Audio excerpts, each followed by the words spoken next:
You're listening to ResultsLeader.fm. Being a thought leader is easy. Getting results is hard.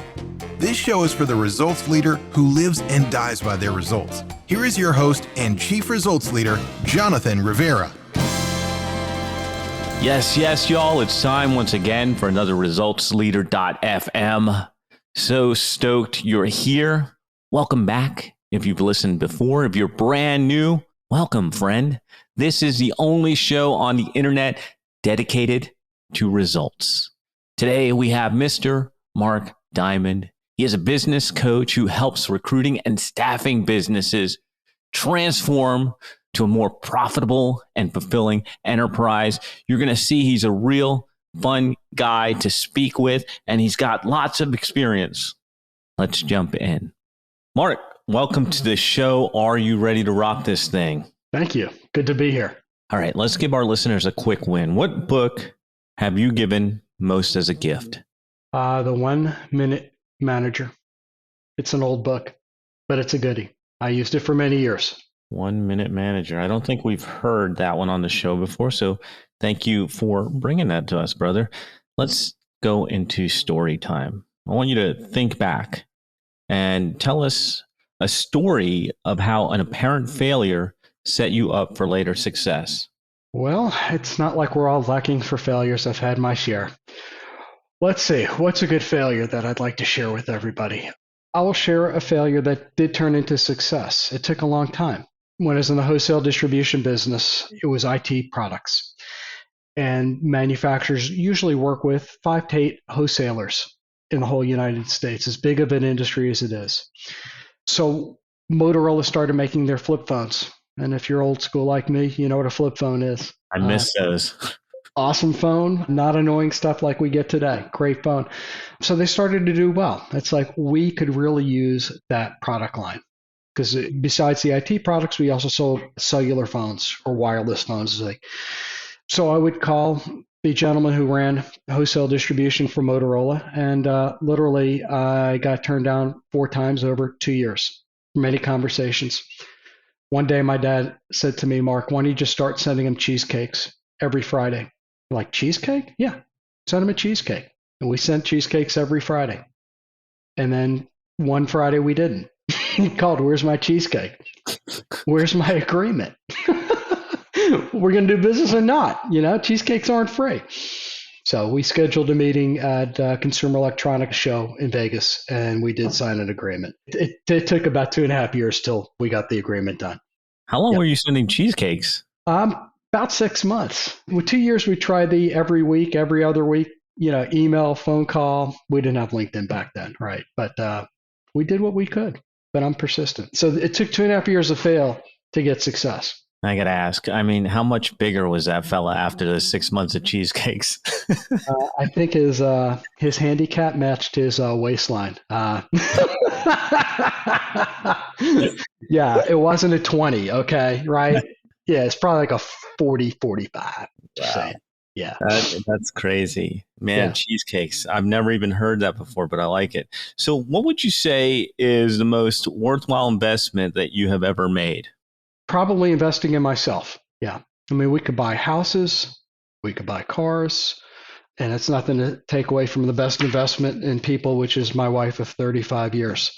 From a business perspective, the more I invest in myself, the better I can do professionally, financially, as well as emotionally. I'm in the business of helping people succeed in business as a business coach.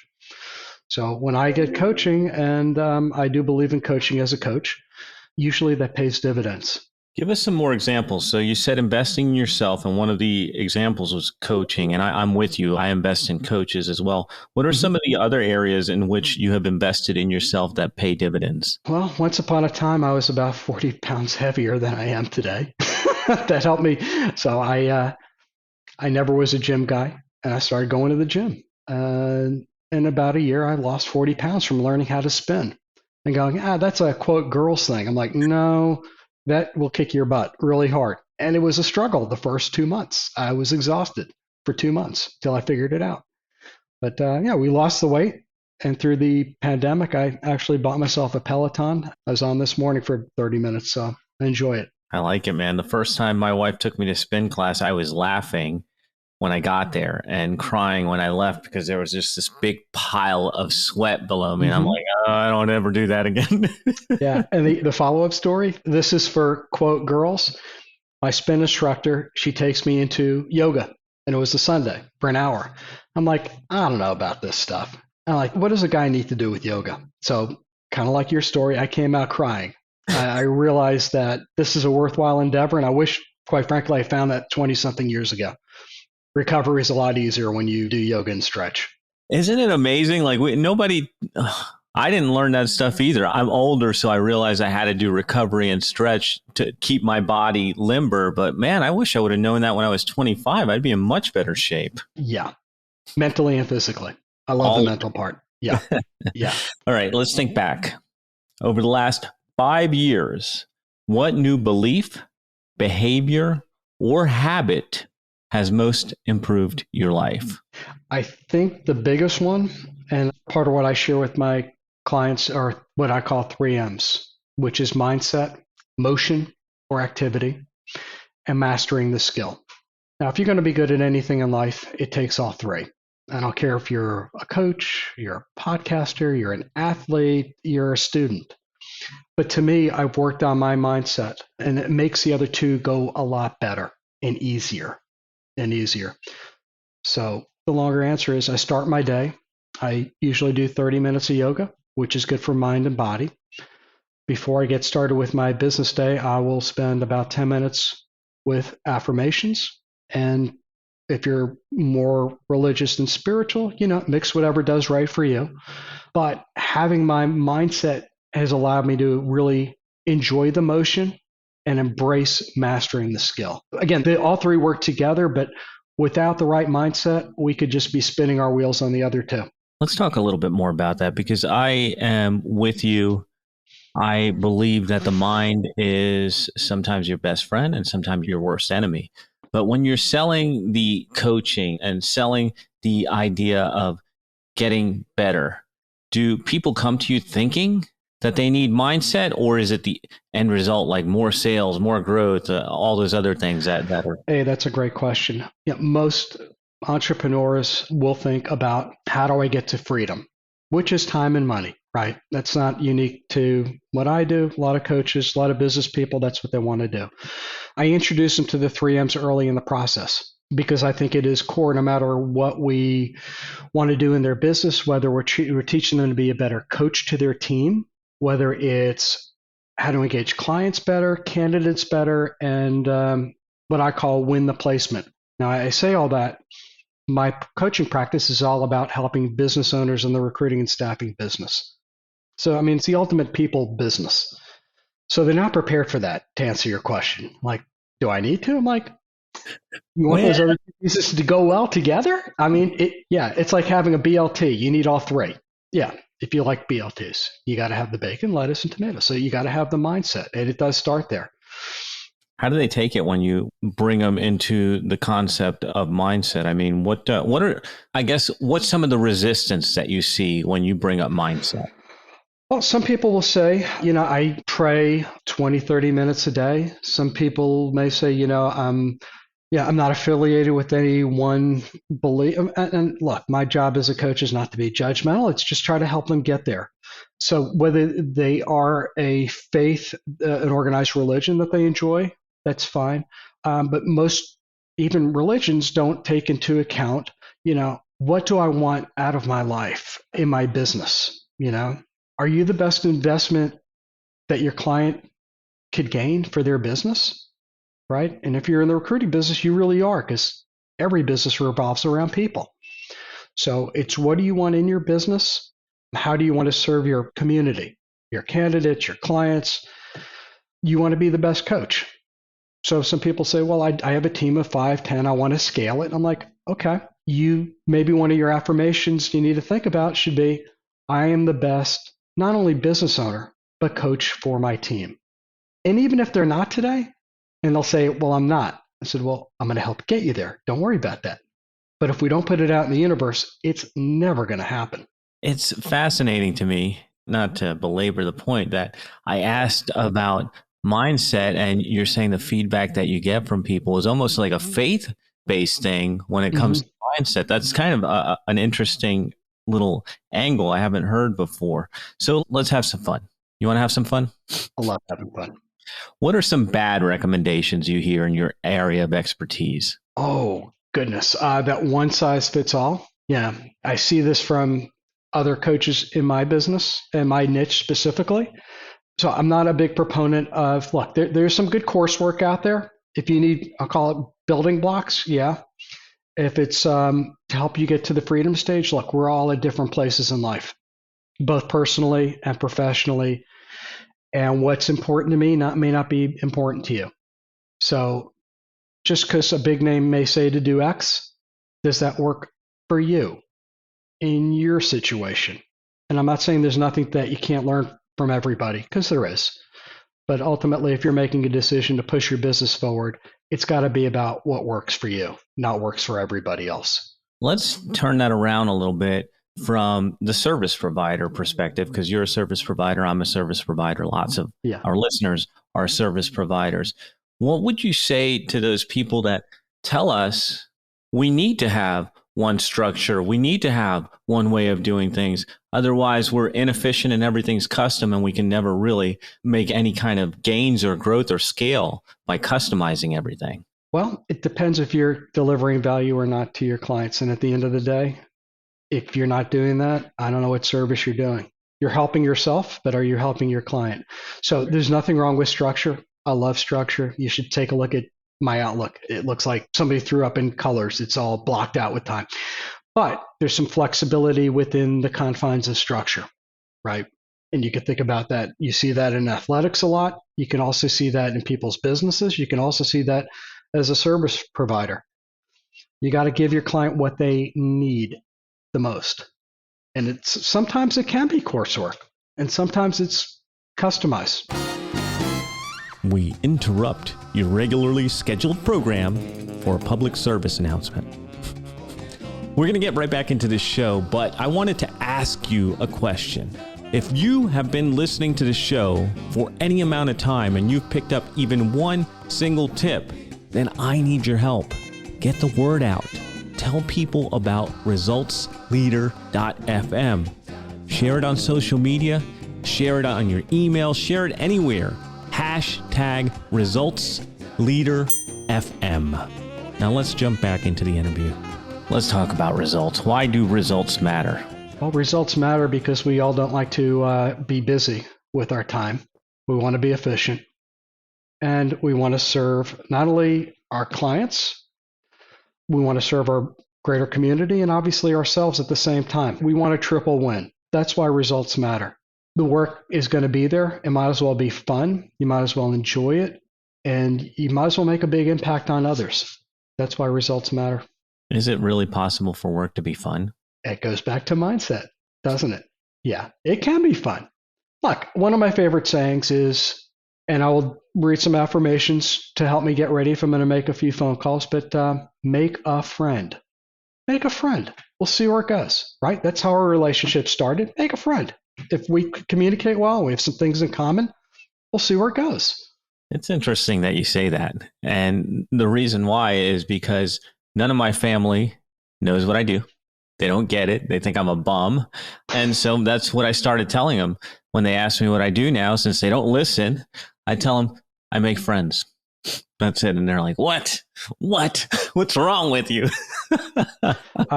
Share but don't sell. That's another one of my favorite sayings. If you share and you do it in a kind way that people resonate with, they're going to say, what's the next step? Again, people are in different cycles of wanting and needing whatever service we have. It may not be today. That's okay. But if you have a friend, they're going to go, hey, Mark, let's go back. Let's talk about that again. Okay. Powerful. Let's think back. Over the last 5 years, what new realization has helped you get better results for your clients? Wow, that's an awesome question. Actually, I would say it's a client that about 6 months into my coaching practice said, Mark, I'm getting everything that you do, but I'm not getting it all the way. And I had a longer conversation. I said, "What do you mean?"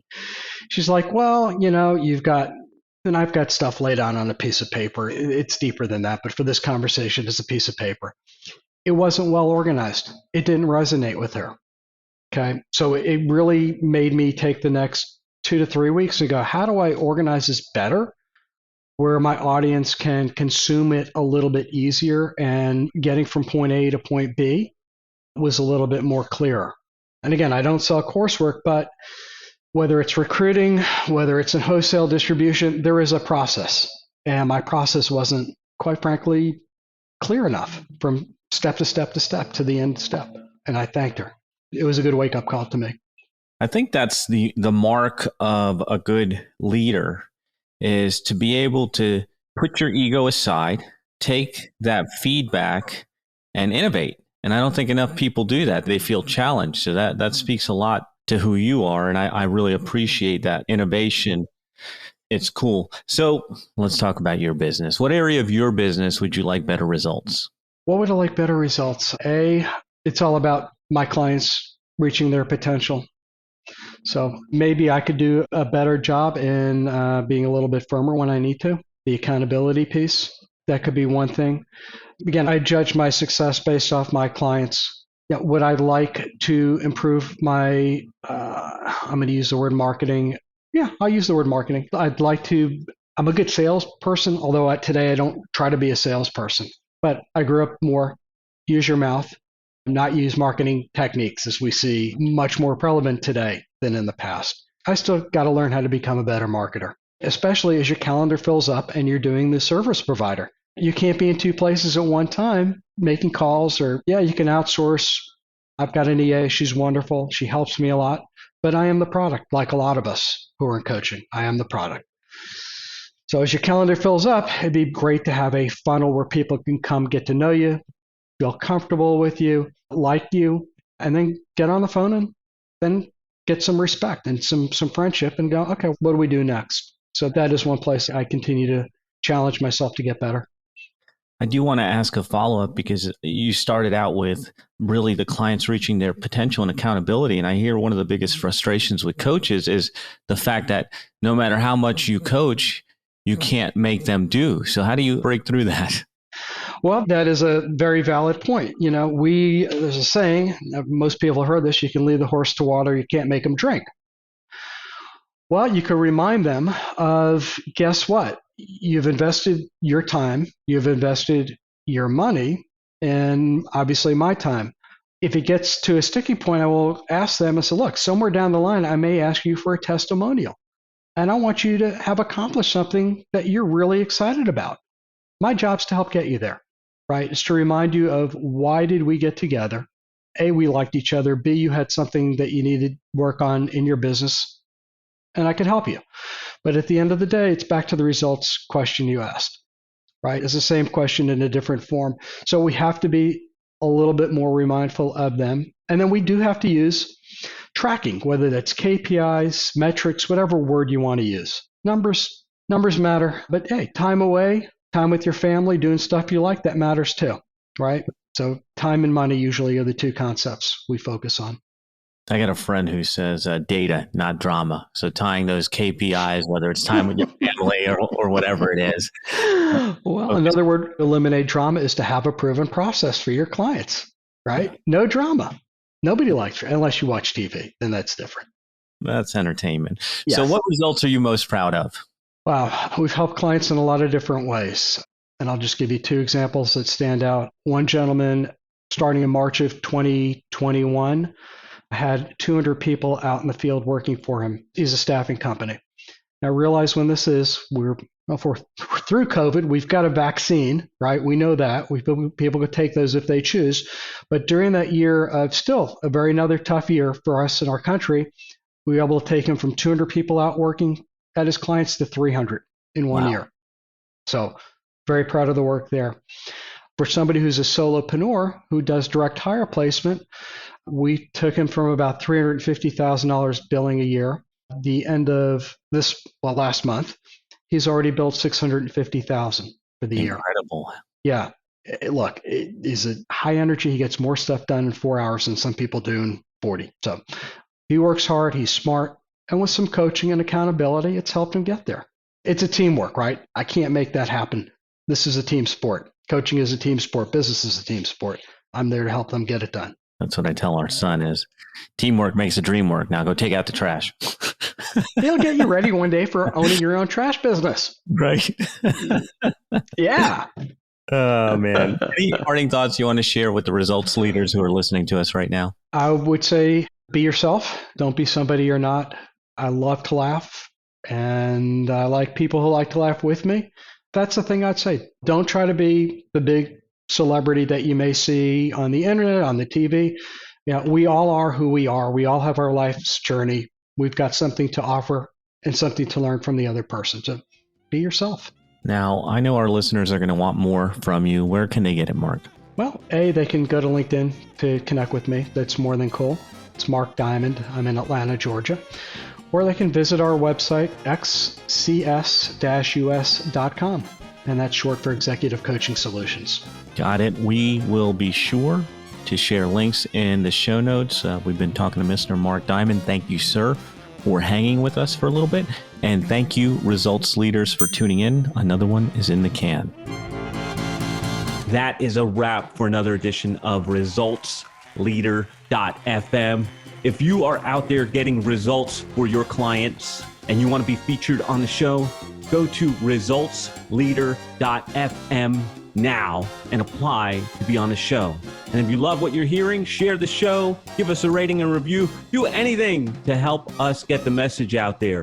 Thought leadership is easy, but results leadership is hard. We'll catch you on the next one.